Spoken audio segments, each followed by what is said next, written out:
Rahayu, Rahayu, Rayu Sakung Tumati, Om Swastiastu, Namo Buddhaya, Salam, Om Wilaheng Mastono Musidam Sekaring Pauna Langgeng. Assalamualaikum warahmatullahi wabarakatuh. Pemirsa Cahaya Batin, pintu gerbang kesadaran bangsa Nusantara. Pagi ini saya sudah mulai agak pulih, jadi saya ada waktu untuk menyampaikan tentang penyampaian dari apa yang diperintahkan oleh Aji Soko dalam aksara Jawa. Maka hari ini kita akan bahas tentang aksara ngo ngeracut busananing manungso. Ada beberapa pertanyaan di dalam sebuah firman hadis atau ayat-ayat dalam Al-Quran atau di dalam Weda atau di dalam Tripitaka. Nah, yang menarik tadi malam ada kawan yang ngaji tentang hadis yang disampaikan tentang kebersihan itu sebagian daripada iman.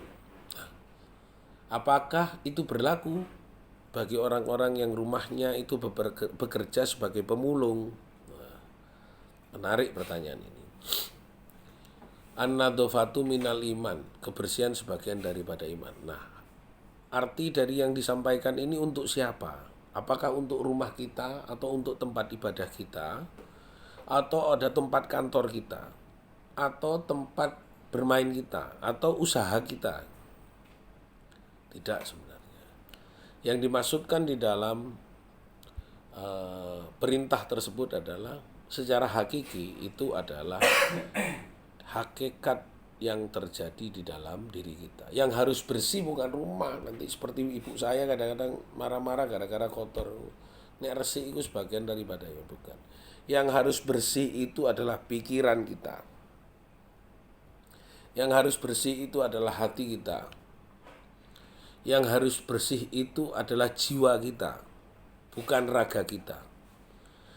Raga itu cukup dengan mandi, sabunan sing resik, banyune sing rada akeh wis bersih. Tapi yang harus bersih sesungguhnya itu adalah yang diperintah adalah hati, akal dan pikiran.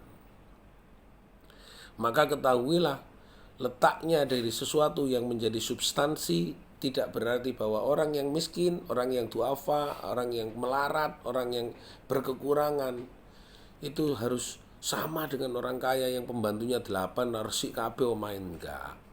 Bukan itu. Itu adalah perintah kepada batinnya atau hati kita. Sementara hati kita dulu lah, jangan sampai batin. Pada hati kita dan akal kita agar selalu bisa mensucikan. Karena letak suci bukan bersih sebenarnya.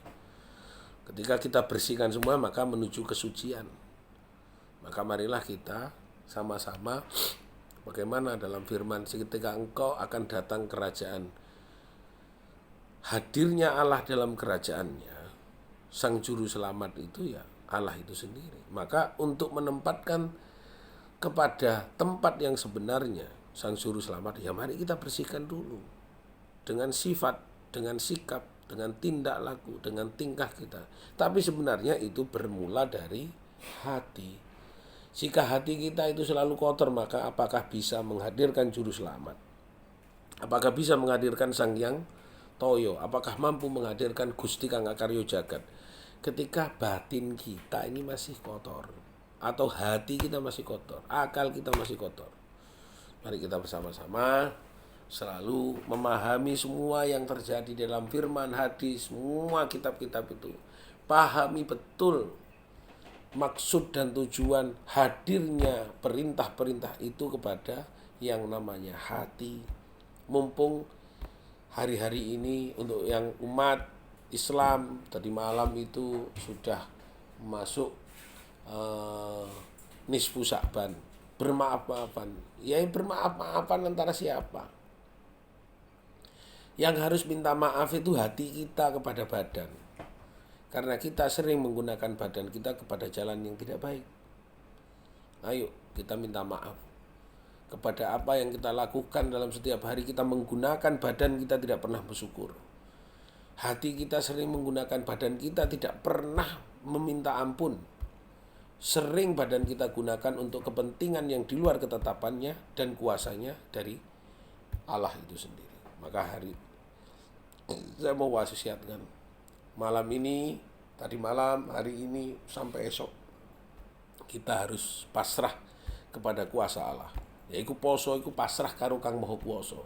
Sapa sing kudu pasrah? Hati kita harus pasrah, mengikuti apa yang menjadi perintah dari kuasa dari Allah itu sendiri. Semoga ini bermanfaat. Rahayu.